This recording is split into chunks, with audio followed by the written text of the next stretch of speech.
Howdy all, grab yourselves a beer, it's time for some Path of Exile. And in this video I'm going to be taking my first tier 16 map of this current league, the Synthesis League. Just before I do it, I'm going to pop a Zana Prophecy, one that causes Zana to have a good chance to spawn in the map. And the map that I'll be running is this here, Mystic Sepulchre, which conveniently is not a Sepulchre map, it's an Elder Chateau. Elder Chateau map comes actually from my Divination card from the Price of Protection. I turn a set of 5 in and you get a craftable tier 16 Chateau map. That card drops from invasion bosses, which can spawn basically for anyone that is using sextants on their maps, and also can spawn in Zana missions where you have to kill an invasion boss. And I've already rolled this, and you'll see that it's got a 31% pack size, which is pretty good, especially given that it's not an 8 mod rare. I did Varlet hoping to get an 8 mod map, but I didn't. And it's got the mods, minus 11% max resist, which is dangerous. Monsters deal massive extra fire damage, which again is dangerous, especially because with me being a Chaos Inoculation character, it can cause me to burn. And burns are really bad if you CI, and I don't actually have a flask at the moment that can remove it, which is an oversight, but I'm just going to make do without it. It's something I'll sort out later on in my character's progression. I have twinned and the bosses are more powerful. That's a fairly dangerous combination, however the boss is very mechanically easy. The boss of this map is Argus, the same Argus that you fight in the Labyrinth.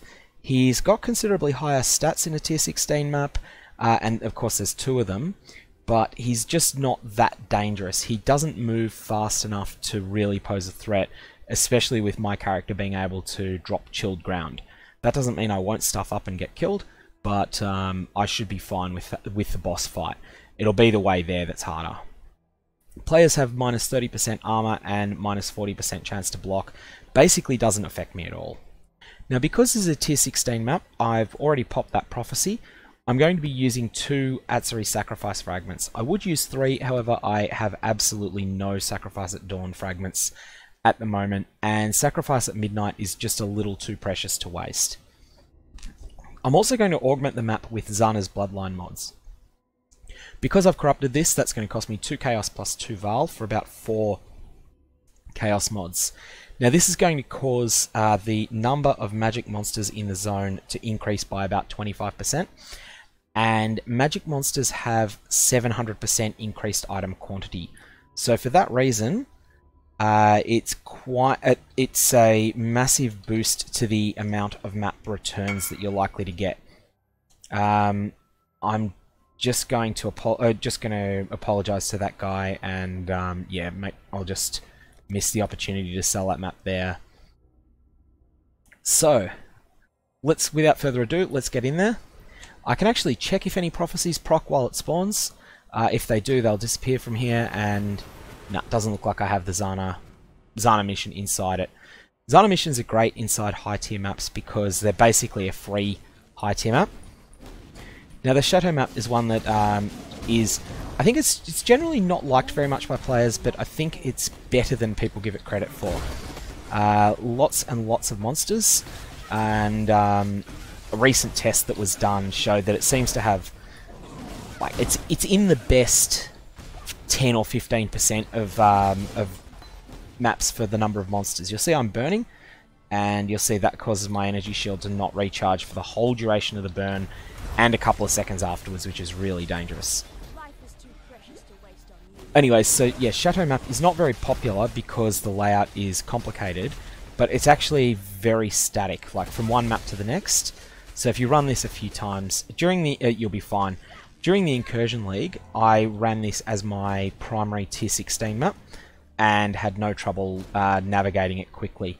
I was playing a build that was more suited to it though. I was playing an Elemental Hit Archer. An Elemental Hit is really good for this map.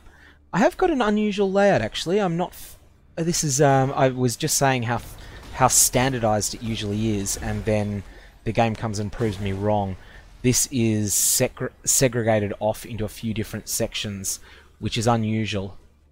There's definitely no way through here, so I'll have to go back to the very start. I've actually never seen this before, and it makes me think that I'm likely to have the betrayal, likely to have Jun spawn in this map, and that's going to mess me up when if I'm correct and she is here, then intervention is going to be deadly. At tier 16, when, like, I think my character is probably really ready to farm tier 12, tier 13 maps, but is not really ready for the 16s yet. I am, however, going to do this Dream Zone, not because I should, but because it's softcore, so I can get away with it, and let's just see how we go. It's a 2-pointer, so I may not even complete it, but I'm just going to treat this as though it was like a breach. It's just a whole pack of extra monsters that I can kill, and then, you know, a whole lot of loot that will spawn at the end. That was a divination card that I'm Boon of Justice. I'm not actually sure what that is. I think that's the... Is that the card? Oh, we'll have to see. The end of this zone, all of the loot that I didn't pick up will drop conveniently at the start.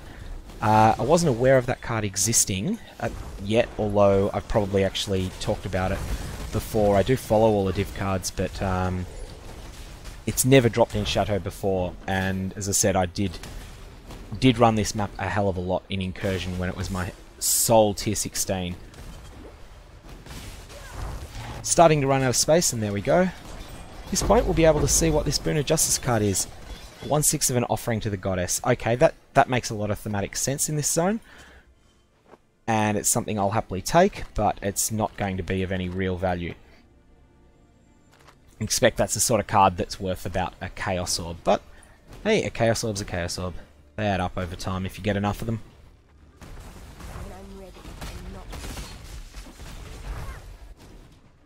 That was definitely newly added in this league as well.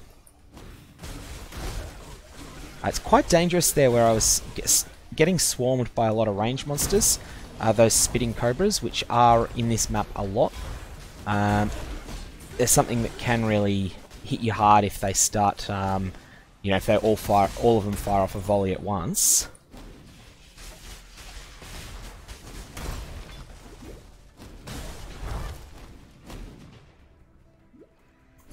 This is a map that's quite good to get abysses in. Often, when you get an abyss, it'll be very, very long. Oh, and there we go.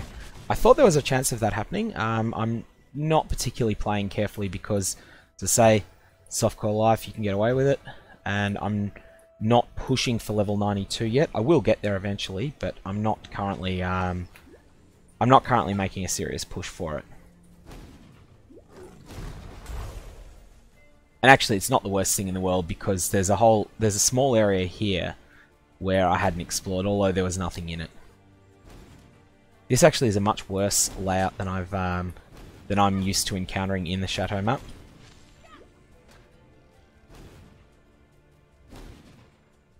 But I have definitely done... There's basically a large section up in the north, which is outdoors. Then there's a middle section that's indoors, which is a similar size to the north section, and usually has 3 entrances. Those Stygian Revenants do scare me. I'm gonna pick that up. I'm not sure why it's usually... Oh. Heralds of the Obelisk are terrifying in high tier maps. Something that if you've only really run lower tier maps, you're probably not that concerned about them. But here you should be very, very concerned. Once you get to higher tier maps, they're probably the thing that will kill you the most. And particularly in high tier delves, they're terrifying because you don't have as many ways to dodge, many options of directions you can travel.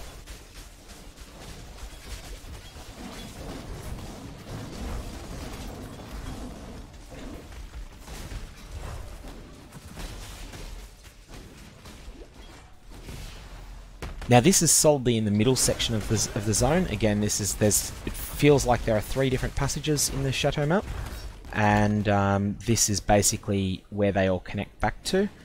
Now we've got 33 monsters, which will be basically the final boss room. This is a twin boss, so I will definitely be dropping a town portal before going in there. and then I'm going to deal with a lot of the trash first. These guys hit like a freight train, as you can see there from me recklessly taking a hit, but they are mechanically easy, and they just don't have the world's highest stats. I did just totally misjudge where that one would be. When I'm ready, and not before.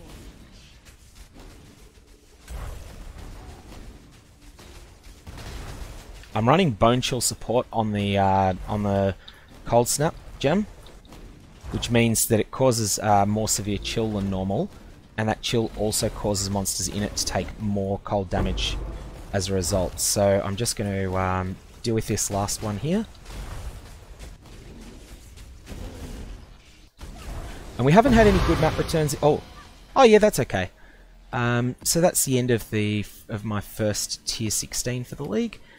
No outstanding returns, but that is often the case. You know, you run maps because over time, on average, you come out ahead in map returns.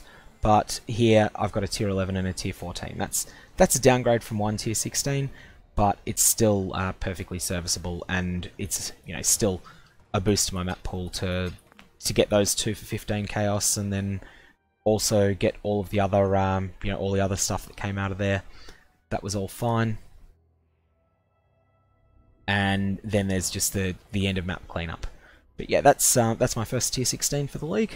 There'll probably be many more, especially once I get to the point that I'm geared enough that they become much easier than they are at the moment, where it's a bit of a struggle. I'm still operating on 2 different 4 links. I'm not yet using a 6th link.